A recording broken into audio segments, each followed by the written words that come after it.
13e instruction. Eh bien, je reprends ce que j'avais laissé en suspens, cette parole de Thérèse de l'Enfant Jésus. Ma sœur, vous voulez de la justice de Dieu, vous aurez de la justice de Dieu. On a de Dieu exactement ce qu'on attend. Alors, c'était la réponse à mon problème, celui qui m'avait tellement tracassé, sur quoi que je vais tomber. Eh bien, la réponse est très simple. On tombe, c'est nous-mêmes qui décidons. C'est nous-mêmes qui choisissons si nous tombons dans les mains de la justice ou dans les mains de la miséricorde. Et ça m'a éclairé des passages qui restaient assez longtemps énigmatiques pour moi, de Saint Jean, où il est question de ne pas être jugé. Comment est-ce que ça peut s'accorder avec tout de même l'affirmation dogmatique d'un jugement universel? Alors j'ai arrangé ça un petit peu là encore à ma sauce. J'espère que ça vous paraîtra orthodoxe, vous me le direz, puisque là je suis en présence de sages capables de me reprendre éventuellement. Alors je me représente le jugement comme comportant deux personnages précisément, puisque nous ne pouvons pas faire l'unité entre les deux, nous, si ce n'est par mode de compromis. Donc il ne faut pas faire l'unité. Il y a donc deux personnages, la justice et la miséricorde. Et il y a effectivement un jugement que tous connaîtront, qui est universel celui-là, et qui est celui de la miséricorde. On passe d'abord devant le guichet de la miséricorde. Et le jugement, en ce qui concerne la miséricorde, se réduit à un simple interrogatoire d'identité. Tout ce qu'on demande à la miséricorde, c'est de prononcer « je le connais » ou « je ne le connais pas ». À celui-là, oui, je le connais. Je le connais car il m'a permis, ou elle m'a permis, de faire sa connaissance ici-bas. J'ai frappé à la porte à plusieurs reprises, j'ai offert mes grâces, il a ouvert. Et il a ouvert de plus en plus, il a ouvert pleinement. Alors je le connais très bien. Peut-être elle a ouvert au dernier moment, comme la pécheresse en question, mais elle n'a pas ouvert à moitié. Alors on a pu faire connaissance très intimement, et par conséquent, voilà, le jugement est terminé, c'est tout. Elle reçoit miséricorde, nous nous connaissons, c'est à moi qu'elle a affaire, et par conséquent, on va détruire dans le sang du Christ le film qui a été enregistré par la justice. Voilà, il n'y aura pas de jugement pour une âme qui connaît et que connaît intimement la miséricorde. Au contraire, et ça c'est dans l'Évangile, ce jugement redoutable entre tous, qui dit je ne vous connais pas. Pourtant, j'ai prophétisé en ton nom, je ne te connais pas. Je ne te connais pas parce que, à chaque fois que j'ai frappé pour entrer en toi, ton orgueil, ta dureté de cœur, a senti que j'allais tout envoyer en l'air, te réduire en poussière, et tu ne m'as pas ouvert vraiment, tu m'as pas ouvert la porte. Alors je regrette, je ne te connais pas, je suis donc obligé de te livrer à la justice. Et ceux-là seront jugés, et dans l'esprit de Saint Jean, ça signifie un jugement de réprobation. Et puis alors il y a ceux dont la miséricorde dit, eh bien je le connais, mais pas encore assez à mon goût, j'ai envie de faire connaissance davantage, de le serrer sur mon cœur un peu plus fort, amenez-le-moi, on va s'en occuper, et c'est le purgatoire. Vous voyez, le purgatoire, c'est pas du tout une ardoise à payer, comme je vous le disais, non, nous ne sommes pas suffisamment imprégnés par la douceur et la miséricorde de Dieu, nous ne sommes pas arrivés au 3e degré d'humilité, ça n'a pas pénétré dans toutes nos fibres, et alors la miséricorde n'a pas pu nous connaître autant qu'elle voulait sur la terre par notre faute, alors il faut bien que ça se fasse après, et c'est le purgatoire. Voilà, je ne sais pas si c'est très orthodoxe, ma manière de voir ces choses, ça me permet tout de même de concilier le fait que ne seront pas jugés ceux qui auront en effet trouvé miséricorde, et ils sont jugés quand même, à savoir qu'il faut tout de même savoir si on a ou on n'a pas choisi la miséricorde. Et alors c'est là où nous risquons de prendre ça trop à la légère. C'est très consolant la parole de Thérèse, mais c'est assez redoutable quand même. Parce qu'à première vue, si on vous dit qu'est-ce que vous choisissez, la justice ou la miséricorde, Vous répondez, bah, il n'y a pas de question, évidemment, moi je choisis la miséricorde, tiens. Oui. Profiter de la miséricorde, oui, nous sommes partants, comme on dit, n'est-ce pas? Mais il ne s'agit pas de ça, il s'agit de choisir la miséricorde, il s'agit d'aimer la miséricorde. Petite parabole très brève, un homme avait 2 fils, il était très bon à en être bête, et l'un des 2 fils, cynique et méchant, se dit, ben, bonne affaire, mon père est bon à en être bête, profitons-en, et il en abuse. Ça ne s'appelle pas, évidemment, choisir, préférer la bonté de son père à sa justice. Ça s'appelle se moquer de la miséricorde et de la bonté de son père. Celui qui choisit la miséricorde, c'est celui qui est touché par la miséricorde de son père et qui dit, il est bon, tout de même, il y a des choses que je ne peux pas lui faire. Il est bon, j'aurai toujours confiance qu'il me pardonnera, mais pas une confiance cynique qui m'aidera à pécher davantage, mais au contraire une confiance aimante qui m'aidera à pécher moins. Et même à pécher de moins en moins. Eh bien, pour arriver à faire ça, pour que notre cœur incline du côté de la miséricorde, il faut aimer, justement, cette miséricorde. Il faut qu'elle nous plaise, non pas dans ses effets agréables et profitables pour nous, mais en elle-même. Et c'est ça, finalement, l'amour désintéressé de Dieu. Il faut être séduit par ce visage de miséricorde qui nous est présenté au suprême degré sur la croix et qui faisait tellement grincer des dents les scribes et les pharisiens à chaque fois que Jésus leur montrait ce visage de miséricorde. C'est là qu'ils étaient jugés, justement. Vous voyez cette colère de Jésus demandant est-ce qu'il est permis de faire du bien un jour de sabbat, n'est-ce pas? Et alors, ils ne peuvent pas dire non, alors ils disent rien. C'est caractéristique quand vous dites des vérités à des gens qui suffirait d'avoir un peu de cœur pour qu'ils disent, bah oui, vous avez raison, d'accord, et qu'ils ne veulent pas, ils disent pas non, parce qu'ils ne peuvent pas dire non, mais ils disent rien. Ça se sent très fort, vous savez. Bon. Eh bien, quand la miséricorde montre son visage, c'est une heure redoutable pour l'homme. Parce que, non seulement nous risquons de ne pas pratiquer la charité, mais nous risquons de la détester lorsqu'elle montre sa folie jusqu'au bout. Vous voyez? Et c'est exactement la réaction du fils aîné de la parabole de l'enfant prodigue. Ah non! C'est ça. Ah non! Ou encore la réaction des ouvriers de la première heure qui disent ah non! Pourquoi qu'ils ont autant que nous? C'est pas juste. Vous voyez? C'est pas juste. Ils choisissent la justice. Ils choisissent pas la miséricorde. Et le maître de la vigne lui dit bien, pourquoi est-ce que ton œil est méchant? Parce que je serai bon. Voilà ce que nous devons craindre. Que notre œil soit méchant alors que Dieu est bon. À ce moment-là, si nous réclamons la justice, mais à la manière dont le fils aîné réclame la justice, c'est pas juste, je t'ai servi toute ma vie, tu m'as jamais donné le veau gras, moi, hein? Tu me l'as jamais fait de tuer le veau gras. Et si vous dites, j'ai travaillé, pourquoi est-ce que ceux qui n'ont rien fichu de toute leur existence, et puis au dernier moment, allez comme ça, hop, hein, ils vont au ciel en prise directe, c'est pas juste. Si vous dites ça, vous voulez la justice, vous aurez la justice. Et vous risquez que la miséricorde dise, je vous connais pas très très bien. Il va falloir que je fasse votre connaissance un peu mieux, parce que vous n'êtes pas encore très habitué à mes mœurs. Eh bien, pour aimer la miséricorde, il y a malheureusement, oui, qu'un moyen, c'est de lui ressembler. C'est d'être miséricordieux. Pour être à l'aise avec la miséricorde, il faut devenir miséricordieux.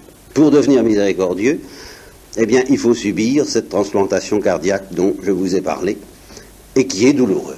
Il faut subir une opération chirurgicale. Vous voyez ça? On comprend tout de suite le sens de la vie. Tu as le cœur dur. Parce que tu as le cœur dur, tu préfères la justice. Parce que tu préfères la justice, tu ne crois pas à la miséricorde facilement. Tu ne crois pas à mon amour facilement. Tu ne me fais pas confiance.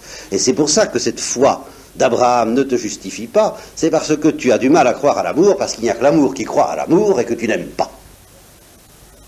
Tu n'aimes pas assez pour croire facilement que j'aime. Alors tu me blesses dans ton incrédulité, dans ton scepticisme, comme le Christ a été blessé toute sa vie par leur incrédulité, et il a été finalement mis à mort par leur incrédulité. Un homme comme ça, ah non.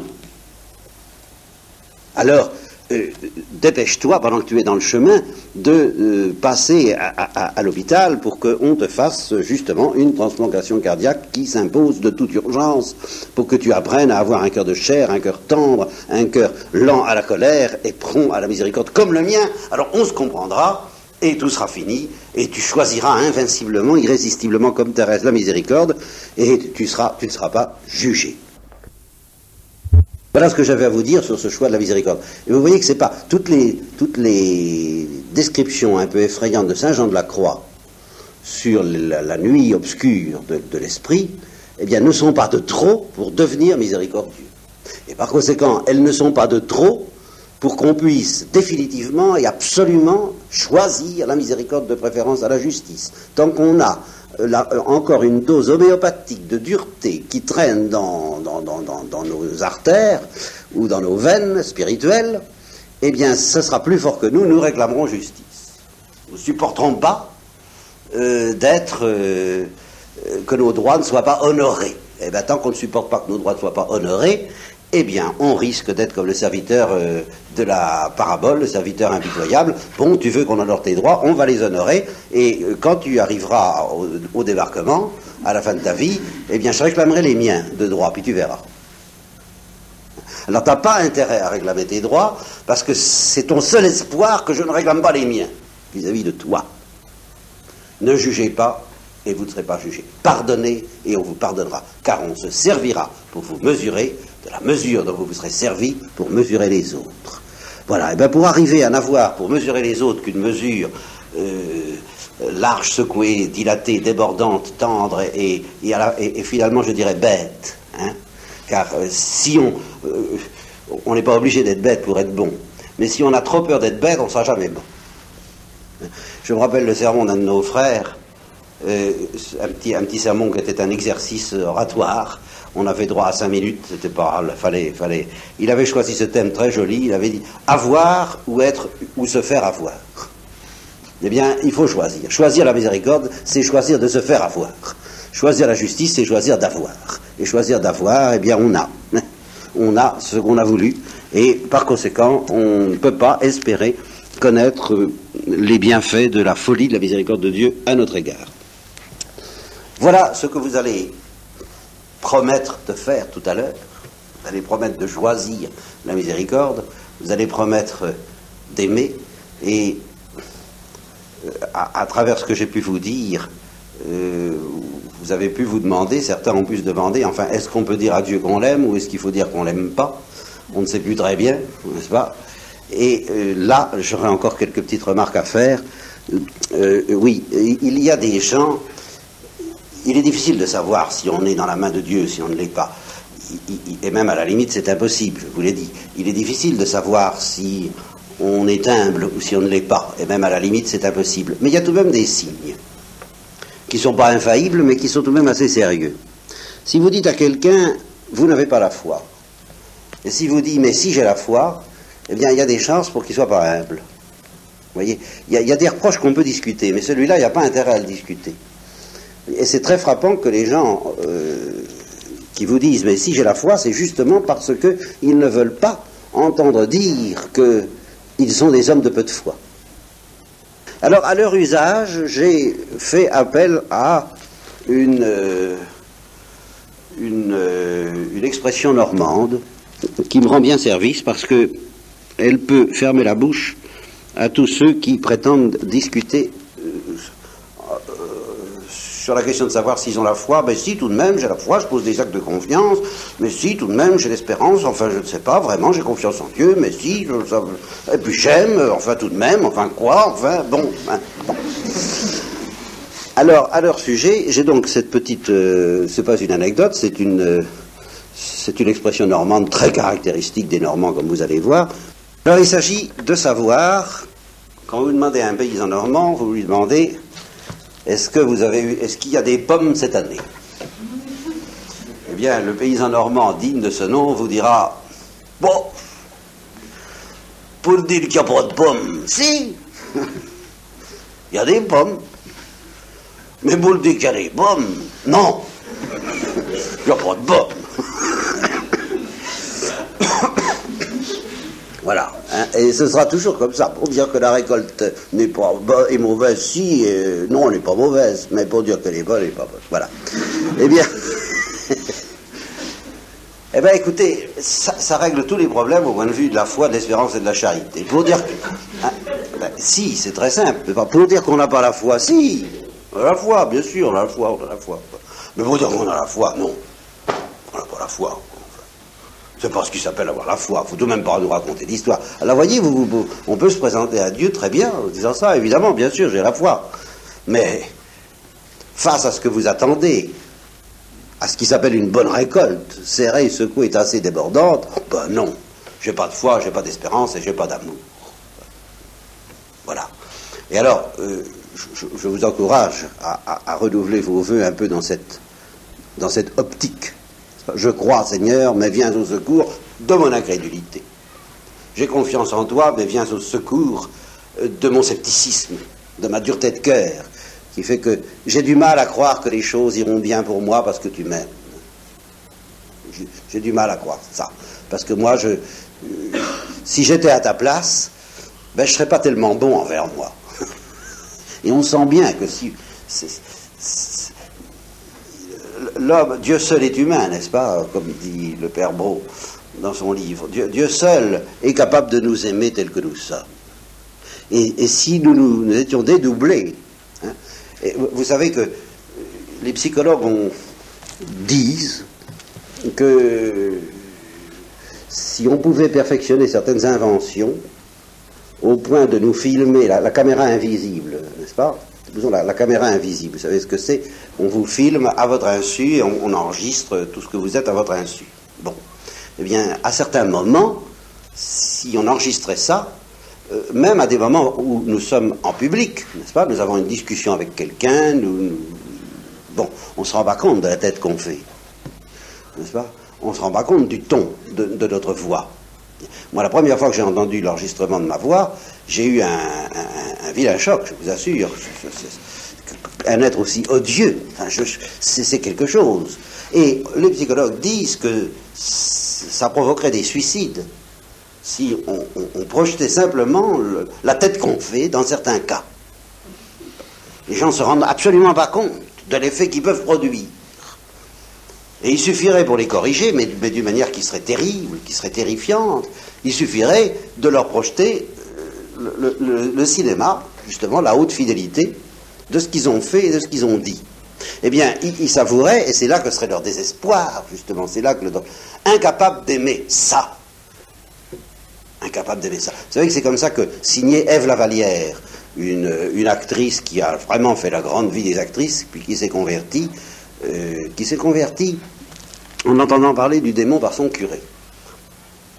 Parce que elle avait été sollicitée plus ou moins pour faire de la magie, enfin tourner les tables, mais très, très sérieusement par un médium ou par quelqu'un. Et alors, il lui avait dit, ben venez, on va vous initier à toutes ces choses.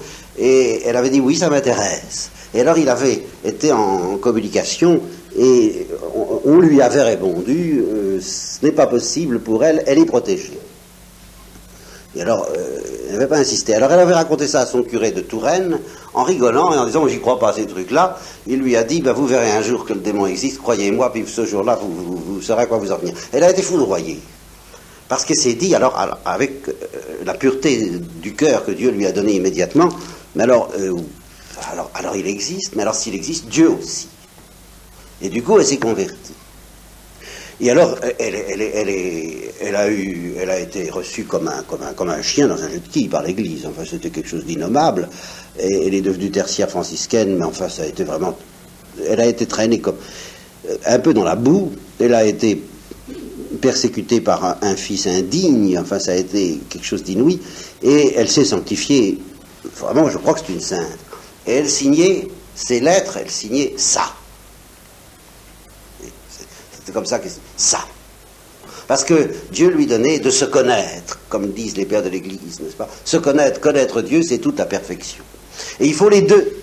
Parce que si on se connaît sans connaître Dieu, si on connaît qu'on est ça, on désespère. Ce que Dieu disait à Pascal, si tu voyais ta misère, tu perdrais cœur. Et ce que disait le curé d'Ars, il ne faut surtout jamais demander à voir sa misère, parce que il en résulte pour moi, qui ai eu le malheur, moi, Jean-Baptiste Vianney, de demander à voir ma misère, eh bien il en résulte une tentation de désespoir que je traîne toute ma vie. Voyez.